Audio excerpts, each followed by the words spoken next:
चटक जाएंगे। पर वही ट्रांसफार्मर का कनेक्शन अपने घर में मीटर में ला करके लगाओ और मीटर से फिर अपने घर में लगाओ तो वो बत्ती विधिवत जलती है। इसलिए परमात्मा ने गुरु के रूप में ज्ञानी व्यक्ति को निर्धारित किया है कि उनके माध्यम से चल करके तुम और कम से कम परमात्मा के विषय में जानकार हो। एक पंडित जी चले गए और उनके गांव में जब पहुंचे साहब तो देखे उनने कि जेब में हाथ डाल करके तो जेब फटा था, तो लौट करके जाने के लिए पैसे नहीं। सोचे पंडित जी ने कि अब क्या करें। बोले गांव में किसी आदमी को गुरु मंत्र दे दे। अब गुरु मंत्र देने के लिए कहे जिससे उससे एक आदमी हल हागरा था। पंडित जी ने कहा भैया तुमने गुरु मंत्र लिया है कि नहीं? नहीं जी। गुरु जी बोले काम धंधा के कारण समय नहीं मिला। बोले देखो जो निगुरा व्यक्ति मरता है उसको नरक में जाना पड़ता है, इसलिए एक काम करो मैं तुम्हारे यहाँ आ गया, जो कुछ तुमसे बनता है तो दे दे, परंतु तुम गुरु मंत्र ले लो। बोले कहा ठीक। अपने एक गमछा लेकर के बिछाया उसने और वहाँ गुरु जी को बिठा दिया। एक पत्ता लेकर के वहाँ बैठ गया। उसने ये नहीं देखा कि जो पत्ता के नीचे बिच्छू बैठे। अब गुरु जी जैसे मंत्र देने लगे, कहा बोलो ओम, तो उसने ओम करके बोला, थोड़ा हिला, बिच्छू ने मारी टांग। किसान ने कहा पंडित जी रुकना। बोले क्यों? मंत्र बहुत तेज है जी, कान से फूक रहे पर असर इधर हो रहा है। ऐसे वाले गुरु मंत्र नहीं। हर श्वास में हो सुमिरन तेरा, गोविंद जाए भगवन जीवन मेरा। हो सुमिरन तेरा, गोविंद जाए भगवन जीवन मेरा। हर श्वास में हो सुमिरन तेरा, गोविंद जाए भगवन जीवन मेरा। हर श्वास में हो सुमिरन तेरा, गोविंद जाए भगवन जीवन मेरा। तेरी पूजा करते बीते शाम और सवेरा, तेरी पूजा करते बीते शाम और सवेरा। हर श्वास में हो सुमिरन तेरा, गोविंद जाए भगवन जीवन मेरा। हर श्वास में हो सुमिरन तेरा, गोविंद जाए भगवन जीवन मेरा। नैनों की खिड़की में तुम्हें को बिठाऊं मैं, नैनों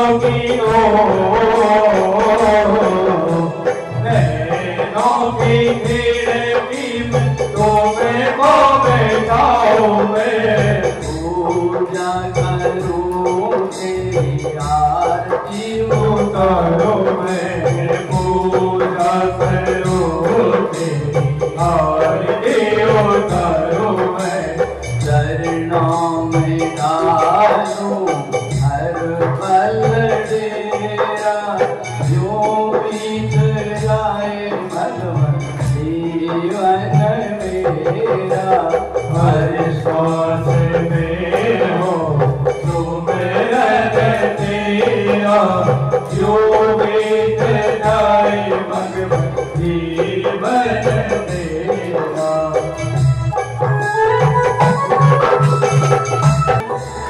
शिव की पूजन करने से अकाल मृत्यु दूर होती है। एक बार श्राद्ध ऋषि के मन में इच्छा हुई कि मेरे यहाँ सब कुछ है परंतु एक संतान नहीं है। उन्होंने भगवान की पूजन किया और जैसे ही पूजन किया तो उनके यहाँ संतान तो हुई, पर उसकी उम्र केवल 12 वर्ष थी। उनको बड़ा दुख लगा। ऋषियों ने देख करके कहा कि ये बालक तो अल्पायु। पति पत्नी दोनों बड़े दुखी हो गए। उस समय पर उन्होंने मन में विचार किए कि हम क्या करें। तो उस समय पर उन्होंने कहा कि तुम शिव और शक्ति दोनों का ओम ह्रीम नमः शिवाय बीज मंत्र के साथ में इस शिव जी के मंत्र का जाप करो, भगवान शिव कृपा करें। और उन्होंने जैसे ही वो मंत्र किया, थोड़े दिन में देखते हैं कि शरीर के अंदर से काली काली छाया निकल करके और वो जो बालक है वो बालक की अकाल मृत्यु दूर हो गई और दीर्घायु प्राप्त हो गई। आपने देखा कि जिस समय पर वही श्राद्ध ऋषि जब इस समय पर वो हल चला रहे थे, वहां से एक बालक पैदा हुआ और वही आगे जाकर के नंदी बन करके भगवान शंकर के साथ में मुख्य गण के रूप में निवास किया। तो ये शिव पुराण की कथा है। इसमें शिव जी के विचित्र विचित्र चरित्रों का, भगवती जगदम्बा के अवतार की, ये सब प्रकार की कथाएं हैं। तो इसलिए अंतिम में 22वीं संहिता है जिसमें ये बताया कि 4 आश्रम होते हैं, ब्रह्मचर्य आश्रम, गृहस्थ आश्रम, वानप्रस्थ आश्रम और संन्यास आश्रम। तो जब ये जीवात्मा ब्रह्मचर्य आश्रम से गृहस्थ में प्रवेश करता है तो गृहस्थ के बाद में जब बेटा बेटियों के सब प्रकार की जवाबदारी पूर्ण हो जाए तो पति पत्नी अगर दोनों जीवित हैं तो उनको वानप्रस्थी जीवन परमात्मा की भक्ति में लगकर करना चाहिए। और थोड़े समय के बाद में वानप्रस्थी जीवन को भी छोड़ करके और सब छोड़ करके संन्यास जैसे जीवन व्यतीत करना चाहिए। कहा जो व्यक्ति अपने जीते जी संन्यास ले लेता है उसकी देर भी आगे नहीं होती। जिस समय पर व्यक्ति सन्यासी बनता है तो जैसे हम मूर्तियों की स्थापना करते हैं वैसे उसका पिंड दान करके और उसकी शरीर के अंदर शिव स्वरूप भगवान की स्थापना की जाती है। इसलिए आपने देखा होगा बहुत से सन्यासी दंड धारण किए रहते हैं और वो मंत्र जपते शिवो हम, अर्थात शिव स्वरूप हो जाते हैं। तो जीते जी जो व्यक्ति संन्यास ले लेता है उसकी तेरहवीं आदि कुछ ना हो करके षोडशी करके और उसको परमात्मा के स्वरूप में विलीन कर दिया जाता है। तो ये अलग अलग चीजें आपने देखा होगा। भगवान शिव की पूजन में कुछ चीजों का अलग विधान है। जैसे भगवान शिव की मूर्ति में हम लोग भस्मी लगाते हैं। कई लोगों को ये लगता है कि शिव जी को मुर्दा की भस्म लगाना चाहिए। महाकाल में कहते हैं कि मुर्दा की भस्म लगती है, सब झूठी बात है। मुर्दा की भस्म भगवान शिव जैसे जो हम आहुति देते हैं उसकी भस्म गोबर के कंडे की भस्म बना करके और उसको शुद्ध करके और उसकी भस्मी चढ़ाई जाती है। तो इसलिए भगवान शिव के ऊपर मुर्दा की भस्मी किसी ने कहा कि एक बार भगवान शंकर ने देखा कि घर परिवार वालों के यहाँ जाओ तो ये कहीं बेटा की ये परेशानी, कहीं बहू की परेशानी, कहीं सास की ससुर की परेशानी। तो भगवान शंकर ने देखा कि कहाँ जाए जिससे कि ये संसार की बात ना होकर परमात्मा की बात ना। तो शंकर जी ने देखा एक मुर्दा जा रहा था और सारे लोग मुर्दा को लेकर के जा रहे थे, बोल रहे थे राम नाम सत्य। अब शंकर जी ने सोचा कि बता ये तो बहुत अच्छे सत्संगी हैं। भगवान शंकर उनके साथ में चले गए मरघट और मरघट तक पहुंचे। इसके बाद कोई ने नहीं बोला कि राम नाम सत्य। तब तो बात है दूसरी होने लगी कि यार आज छुट्टी का दिन था, ये बेईमान आज ही मारा, हमारी छुट्टी बेकार हो गई, मेरा ये काम रह गया वो काम। शंकर जी ने सोचा कि ये जो राम नाम सत्य बोल रहे थे इसके पीछे कारण यही है जो कि जल रहा है, इसलिए इनको चले जाने दिए। भगवान शंकर वहीं बैठ गए जाकर के और उसकी भस्मी को छू करके देखते थे कि बता जिंदा रहे तो तुमने लोगों को राम नाम सत्य बोलना सिखा दिया कम से कम। अरे आपने देखा होगा जब मुर्दा को ले जाते हैं तो सिक्का वगैरह फेंकते हैं, कई लोग उतार करके सिक्का करके, तो कुछ लोग कहते हैं वो सिक्का इसलिए फेंकते हैं कि बेटा तू खूब दौड़ते रहा ये पैसे के पीछे, अब हम फेंक रहे हैं वो उठा के बता तू ये पैसे। तो इसलिए तो जो है जितनी भी चीजें भगवान शंकर है वो अपने शरीर के अंदर भस्मी लगा करके बताते हैं कि भस्मी भूत शरीर पुनरागमनम किम, एक दिन ये शरीर जल करके भस्म हो जाएगा। इसलिए एक बात ध्यान रखो, अतर फुले लगाए अंग तेल तूने समझो है खेल, चल टेढ़ी मेढ़ी चाल गुण अपने ही गावे हाथ ऊंचे पे फिरावे, झूठ साच को न ख्याल, इतनी मक्कारी सब छोड़ करके ये सोचो कि एक दिन हमें ये सब छोड़ करके जाना है, इसलिए भस्मी लगा। दूसरा, भगवान शिव अपने गले में काल को बांध करके बताते हैं कि मौत कब आ जाए कोई ठिकाना नहीं, इसलिए मौत को याद करते रहो तो परमात्मा की याद आते रहे। तो इसलिए संत मुनि महात्मा एक ही बात कहते हैं, चाहे जितना कमा लो बंदे डॉलर पाउंड में, चाहे जितना कमा लो बंदे डॉलर पाउंड में, धर्मशाला छोड़ जाना ही है अगले राउंड में, धर्मशाला छोड़ जाना है अगले राउंड में, धर्मशाला छोड़ ही जाना है अगले राउंड में, धर्मशाला छोड़ जाना है अगले राउंड में, चाहे जितना कमा लो बंदे डॉलर पाउंड में, चाहे जितना कमा लो बंदे डॉलर पाउंड में, धर्मशाला छोड़ जाना ही है अगले राउंड में, धर्मशाला छोड़ जाना है अगले राउंड में।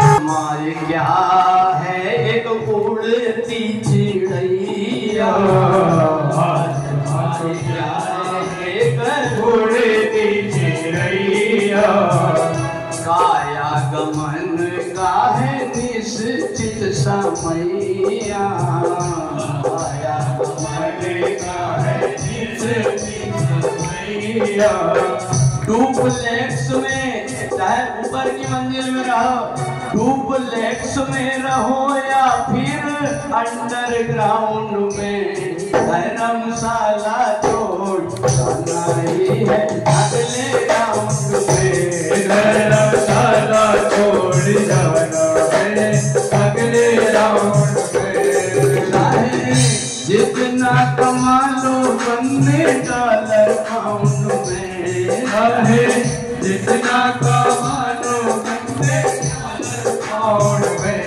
धर्मशाला छोड़ जाना ही है अगले राउंड में, धर्मशाला छोड़ जाना है अगले राउंड में। पिछले हफ्ते में हमारा ये कमरा है, ये हमारा अटैच रूम है, हमारा एसी रूम, सब अपने अपने को देखने के लिए लगे थे और आज सब लोगों ने बिस्तर बांध करके तैयार है। तो ये जो धर्मशाला है ये संसार भी एक धर्मशाला है जहाँ से अपने को जाना है। तो इसलिए ध्यान रखना साथ में नेकी और बदी, ये दोनों जाती है। अच्छे कर्म करेंगे तो अच्छाई जाएगी और बुरे कर्म करेंगे तो बुराइयां जाएंगी। इसलिए संसार में रह करके परमात्मा की भक्ति में जो अपने आप को लगा देता है, इससे बढ़कर के कोई भाग्यवान नहीं। क्या तुम्हारा वो सपन हो गए लेके आए? अच्छा, तो देखो भगवान के दरबार में अभी नहीं, भगवान के दरबार में आप जाते हैं, इतनी दूर लाइन लग करके जाते हो, ये बताओ कि तुम्हें वहां कितनी देर खड़े होकर दर्शन करने को मिलता? कन्याकुमारी गए थे कितनी देर? मदुरई गए कितनी लंबी लाइन?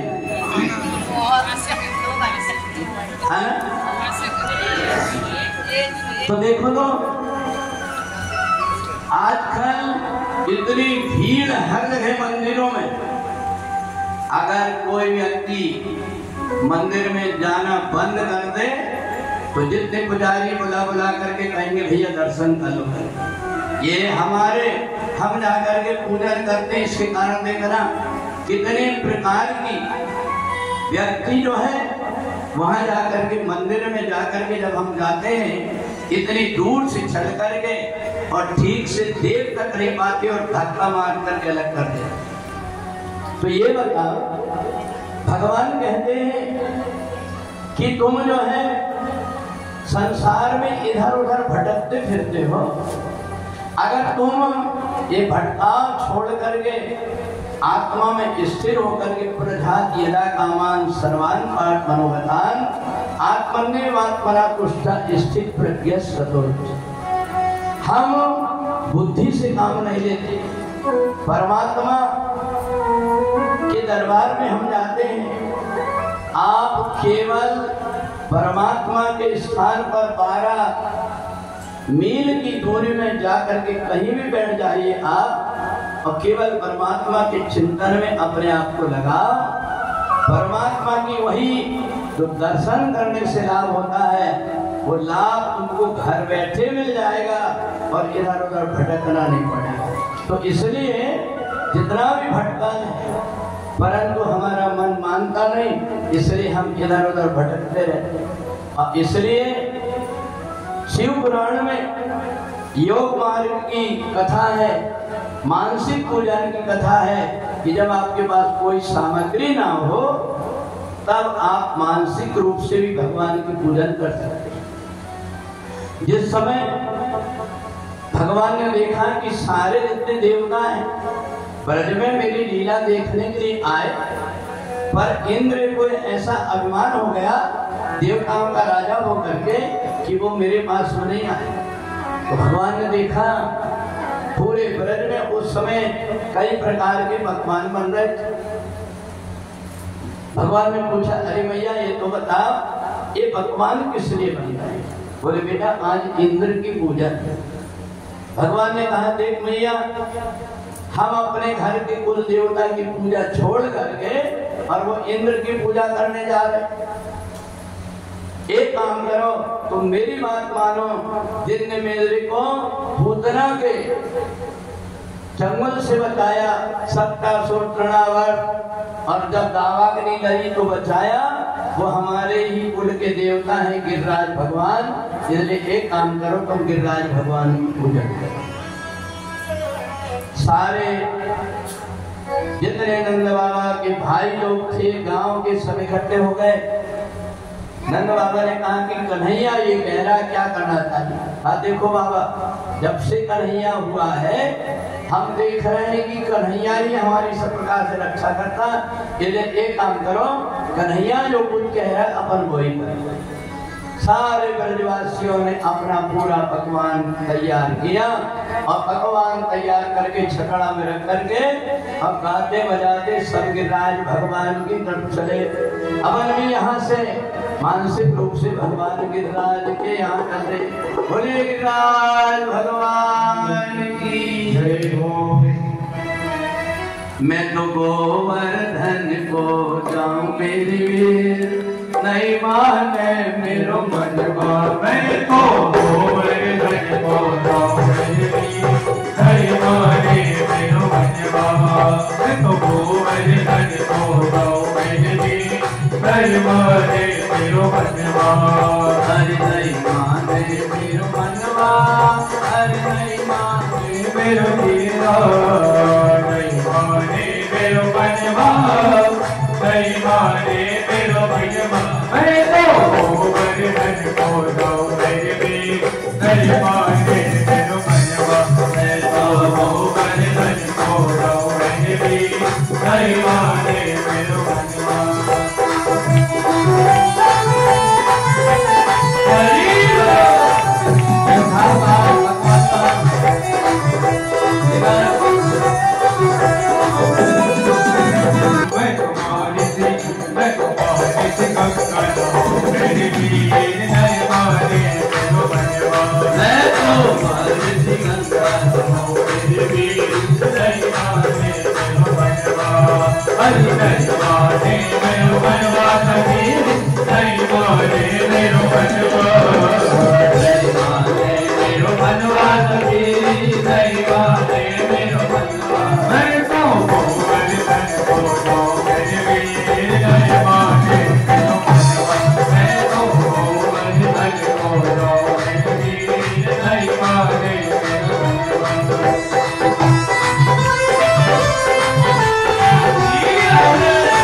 द्वापर युग में मन में विचार किया कि मैं तो लीला करके चले जाऊंगा, पर ये ब्रज की महिमा बनी रहे, इसलिए भगवान ने गिरिराज भगवान के रूप में जब सारे ग्वाल बाल गए और वो भोग लेकर के गए तो जाकर के देखा जैसे भगवान श्याम सुंदर है ऐसे ही स्वरूप के एक गुफा के अंदर भगवान गिरिराज बैठे। ग्वाल बाल कन्हैया को देखे और गिरिराज को देखे तो उन्हें ऐसा लगे कि जैसे जुड़वा भाई हैं। जब ग्वाल बाल लेकर के भोग गए और जैसे ही भोग लगाते हैं तो वो अपने मुंह खोल करके खाते भी हैं और दूसरे हाथ से ग्वालों को भी खिलाते। जिस समय पर भगवान का प्रसाद इन ग्वालों को मिला, इन ग्वालों की बुद्धि बदल गई, इनको हर जगह ऐसा लगने लगा कि हम दिव्य लोक में आ गए। सारे ग्वाल वालों ने जैसे देखा पूरा गिरिराज पर्वत ऐसा लग रहा था जैसे स्वर्ग लोक। बढ़िया सबने मिलकर के भोजन किया। कन्हैया ने कहा देखिए भैया अपने गिरिराज भगवान कैसे साक्षात। इंद्र को कभी आपने देखा अपने दुख दर्द में आया, पर एक गिरिराज भगवान जब भी दावा न लगी तब हमारी और ग्वाल वालों की रक्षा की। कहा कन्हैया आज पहली बार जब हमने गिरिराज के दर्शन किए तो ऐसा लग रहा है कि हम तो स्वर्ग लोक में आए। सारे ग्वाल वाल वहां पर भोजन करके और जब विश्राम करने लगे, इंद्र ने देखा, अपने दूतों को बुलाया। क्यों? 4:30 बज गए, 2 बजे तक के नंद बाबा सारे ग्वाल वालों के साथ में भोग लेकर के आ जाते हैं। आज क्या हो गया? कहा जाओ जरा देखो जाकर के कि अभी तक के भोग क्यों नहीं आया। जैसे जाकर के देखे सारे ग्वाल वाल बढ़िया से जलेबी, कचौड़ी, गुलाब जामुन, समोसा, सारी चीजें, और यहाँ जैसे छोला भटूरे और इडली, डोसा, इतने प्रकार के पकवान जब खा करके और ग्वाल वाल सोए तो दूतों ने आकर के देखे तो बढ़िया बढ़िया रसमलाई पड़ी हुई है, गुलाब जामुन पड़ी हुई है। इनका दिमाग खराब हो गया कि हम भूखे बैठे हैं और ये देखो यहाँ कितने जूठन पड़ी इतनी सारी। इंद्र को जाकर के बताया, बोले महाराज वो कृष्ण ने कहा कि इंद्र की कोई पूजा की जरूरत नहीं है, गिरिराज की पूजन करो, और उनने एक गिरिराज की पूजन कराया। अब तो इंद्र को बड़ा क्रोध आया। जैसे देखा कि सारे ग्वाल वाल सोए हुए थे, इंद्र ने बुलाया वरुण को। वरुण पानी कितना है? बोले इतना पानी पूरा संसार बह जाए। बोले एक काम करो, पूरा की पूरा पानी मूसल के बराबर धार का ब्रज में बहा दो, पूरे यमुना जी में बह जाए। अब इधर वरुण देवता जैसे आए और जोर से बादल काले काले बन गए और बिजलियां चमकने लगी, बादल गरजने लगे। बड़ी बड़ी बूंद का जब पानी गिरना शुरू हो गया, सारे बार देख करके भागने लगे। अच्छा जो कोई गिरिराज पर्वत गए उन्हें देखे होंगे बड़े बड़े पेड़ नहीं है वहाँ, छोटे छोटे पेड़। अब बार सोचने लगे इतना पानी गिर रहा है, हम छिपे कहाँ? उस समय भगवान ने कहा एक काम करो, गिरिराज भगवान के पास चलते। गिरिराज भगवान के पास गए। गिरिराज भगवान ने कहा एक काम करो, तुम सब मिल करके मेरे को ऊपर उठा लो। सारे ग्वाल वालों ने उठा करके बोली गिरिराज भगवान की ऊपर उठा लिए। अब ग्वाल वालों ने देखा, अरे भैया कन्हैया 1 घंटा 2 घंटा हो गया, हाथ तो दुखने लगा, अब हम नहीं कर सकते। भगवान ने कहा तुम एक काम करो, तुम आराम कर लो, मैं तब तक के हाथ में थाम करके रखता। और भगवान ने 7 दिन और 7 रात पूरा थाम करके ऊपर रखा। इधर वरुण देव आकर के इंद्र के पास हाथ जोड़ करके खड़े हो गए। इंद्र ने कहा क्या हुआ? बोले महाराज बड़े दुख की बात है, 7 दिन और 7 रात मैंने पानी गिराया और ब्रज में धूल उड़ रही। बोले पानी कहाँ गया? बोले यही तो मेरी समझ में नहीं आ रहा है। अब यहाँ सौनकादि ऋषियों को भी बड़ा आश्चर्य हो गया कि 7 दिन और 7 रात पानी तो गिरा और वो पानी गया था। सूत जी ने कहा कि मैं बताता हूँ। देखो एक बार भगवान शंकर के पास में पार्वती बैठी और पार्वती जी ने पूछा कि भोले बाबा ये बताइए कि संसार में सबसे बड़ा सुख क्या है? बोले संत मिलन सम सुख जग माही। बोले संत जिस दिन मिल जाए उससे बढ़कर के कोई सुख नहीं। और अगर कोई संतों को अपने घर में अगर भोजन करा देता है तो उनके घर में अन्नपूर्णा सिद्ध हो जाता है। पार्वती जी ने सोची कि चलो मैं भी कभी मौका पड़ेगा तो किसी संत का निमंत्रण करूंगी। अब इधर पार्वती जी बाहर घूम रही थी, उतने में देखा एक महात्मा जी चले जा रहे थे। माता पार्वती सामने जाकर खड़ी हो गई। महात्मा जी प्रणाम। महात्मा जी रुक गए, बोले हमारे यहाँ पर आप भोजन कर लीजिए। महात्मा जी ने कहा देखो देवी, मेरा पहले से निमंत्रण है, जो कोई पहले से निमंत्रण दे देता है मैं वहाँ भोजन कर लेता हूँ। बोले 1 साल तक मेरी बुकिंग है पूरी, अगर तुम कहो तो इसके बाद की तारीख लिख देता हूँ। तो कहा ठीक है 1 साल के बाद सही। क्या नाम है? बोले अगस्त ऋषि। अब इधर पार्वती जी ने अगस्त ऋषि से कहा कि मैं पार्वती हूँ, भगवान शंकर मेरे पति हैं, आप आइए आकर के भोजन के लिए। बोले 1 साल के बाद में आ जाऊंगा, तुम चिंता मत करो। अब इधर पार्वती जी जब अंदर जा रही हैं तो बढ़िया मटकते हुए जा रही।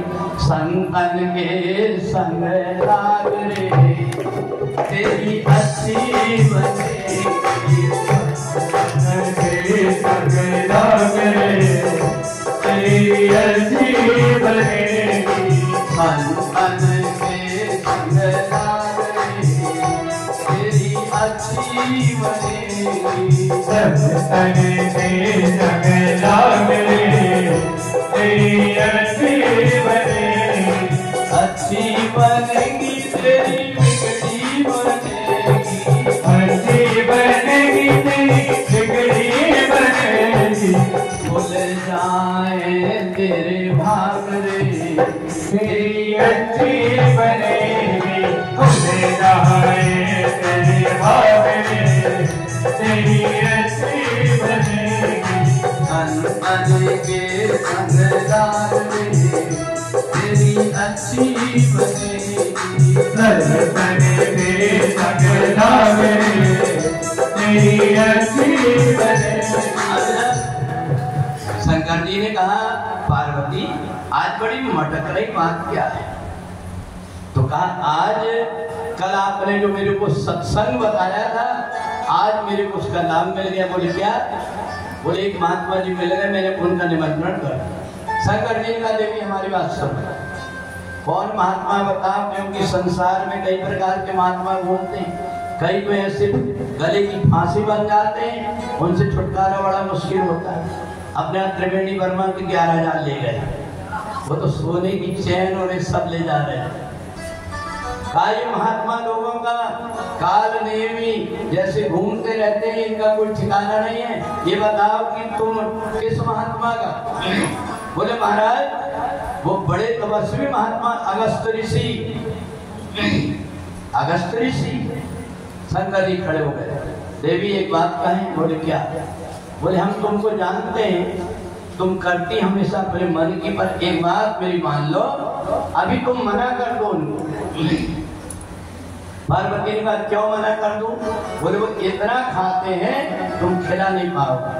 पार्वती ने कहा मेरा नाम जानते हो, अन्नपूर्णा हूं मैं, अन्नपूर्णे सदा पूर्णे। शंकर जी ने कहा फिर भी नहीं कर पाओगी। पार्वती ने कहा अभी की बात नहीं, 1 साल की बात। शंकर जी ने कहा 1 साल जो तुम बनाओगी वो 2 मिनट में खा जाएंगे। पार्वती के बाप रे इतने खाते? बोले हाँ। अब तो उन्होंने अपनी इज्जत की बात है, गणेश को, कार्तिकेय को, रिद्धि को, सिद्धि को, नाती नतरा शुभ लाभ सबको लगा दी। भूत प्रेतों को कहा तुम ड्रम में पानी भर भर करके लाओ, सारा भोजन बनना तैयार। 1 साल तक भोजन बनाते रहे।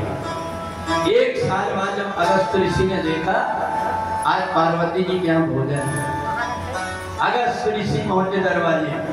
अलग निरंजन पार्वती जी दौड़ करके आइए आइए महात्मा जी आइए। शंकर जी बैठे थे, अगस्त जी ने प्रणाम किया, आशीर्वाद दिए, मुंह घुमा करके बैठे। अब इधर जब पार्वती जी ने बढ़िया आसन लगा दी भोजन के लिए, पता तो था कि ज्यादा खाते हैं, बड़े बड़े कटोरी बना करके रखी थी, जितनी में अपन वो गुड़ की कढ़ैया होती है बनाने की, इतनी बड़ी बड़ी कटोरियां। अब वहां ला करके सामान रखी। अगस्त ऋषि से कहती महाराज जी भोग लगा। अगस्त ऋषि ने कहा देवी हम ऐसा भोजन नहीं करते, जब तक हमारा पेट ना भरे तब तक उठते नहीं, इसलिए जितना भोजन बनाई हो वो सब यहाँ पर लेकर के आ जाओ। एक बार हम मुंह खोलेंगे तो जब बाहर आने लगे समझ लेना हमारा पेट भर गया। पार्वती तो हाथ पैर कांपने लगे, इतना खाते हैं।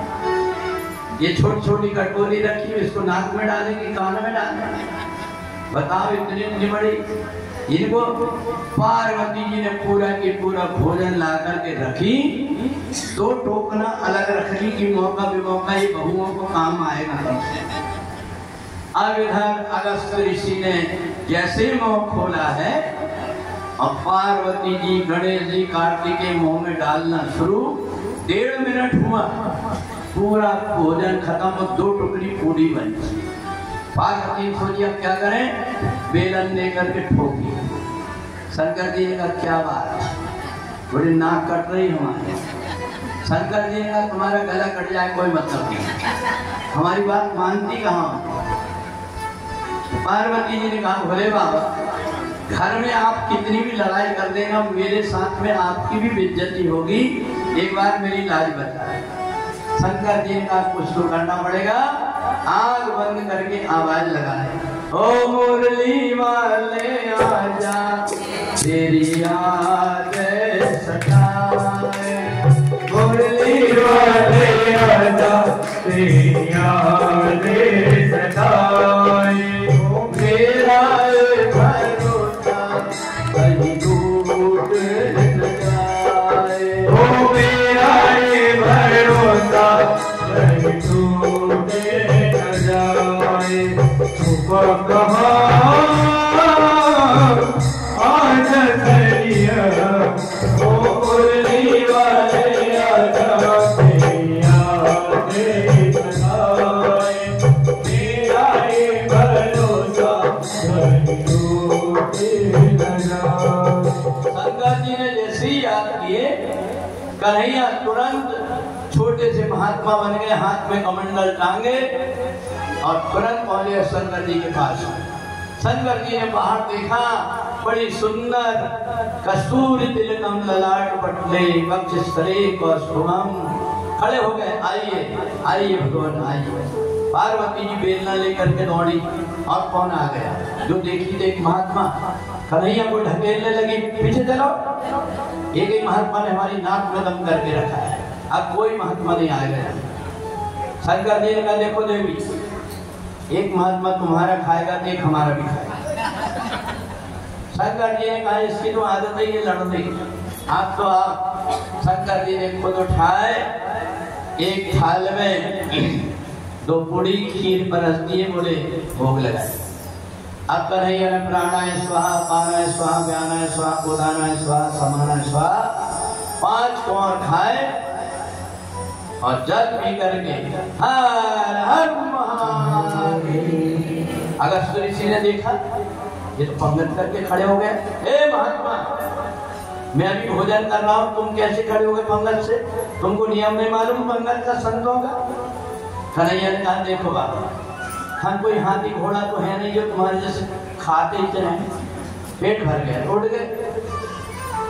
अगस्त ऋषि ने सोचा कि एक बार पंगत से कोई उड़ गया, अब वहां पंगत नहीं उठ। अलाव देवी, अब पानी लाओ, हम भी आचमन करेंगे। पार्वती ने सोची अच्छी झंझट मिटी, कमंडल लेकर के जैसे चली, कन्हैया दौड़ के गए, कमंडल छोड़ा दिया। हे बाबा, तुम्हारा भोजन का निमंत्रण था, पानी का नहीं। अब अगस्त ऋषि लाल हो गए कि छोटा सा महात्मा, इसको जरा सी मर्यादा नहीं बड़े छोटे की।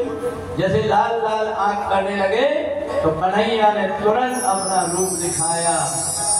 जैसे बांसुरी लेकर के खड़े हुए, अगस्त ऋषि चरणों में गिर गए।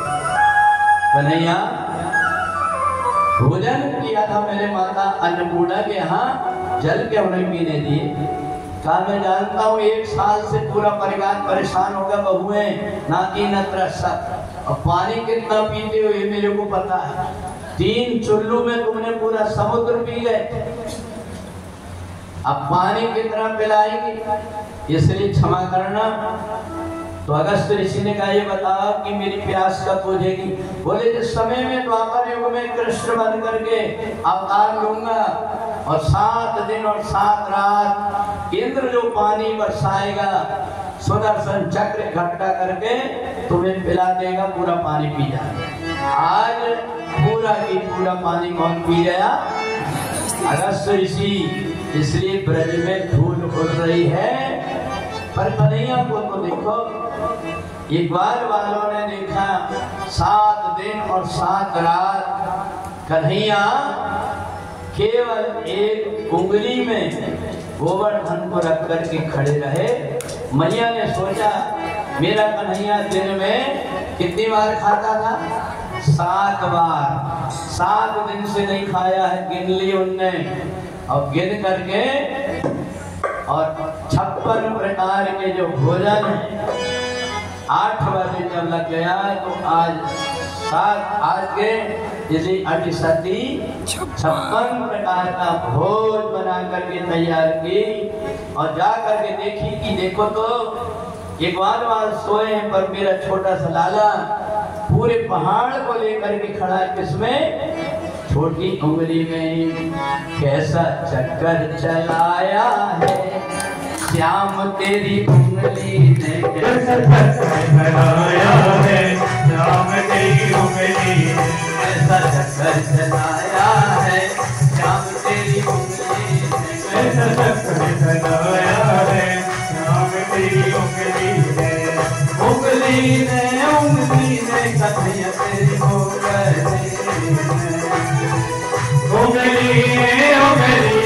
कन्हैया तेरी उंगली ने, कैसा चक्कर चलाया है श्याम तेरी उंगली ने, कैसा चक्कर चलाया है श्याम तेरी उंगली ने।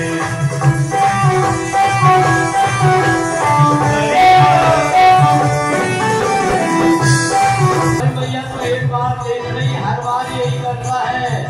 द्रुपद सुल्तान ने इनको बुलाया, द्रुपद सुल्तान ने इनको बुलाया, द्रुपद सुल्तान ने इनको बुलाया, द्रुपद सुल्तान ने इनको बुलाया। सुनकर श्याम दौड़ कर आया, सुनकर श्याम दौड़ कर आया।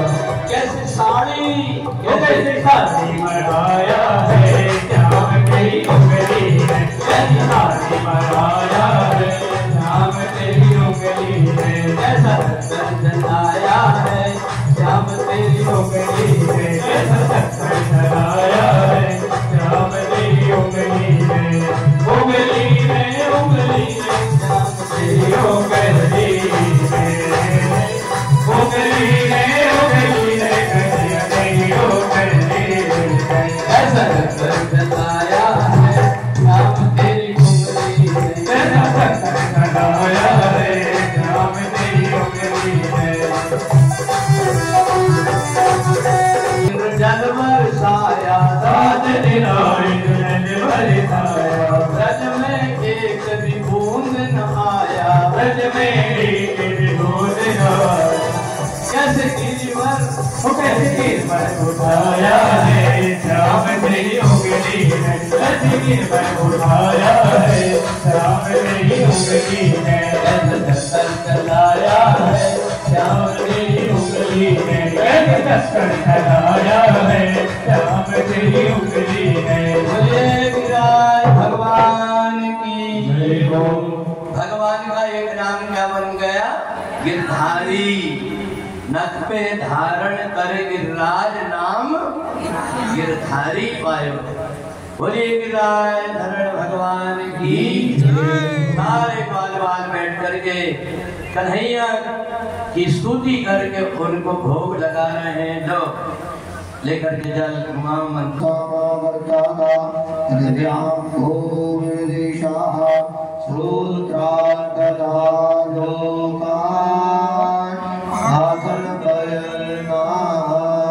अन्नपूर्णे सदा पूर्णे शंकर प्राण वल्लभे ज्ञान वैराग्य सिद्ध्यर्थम भिक्षाम देहि पार्वती।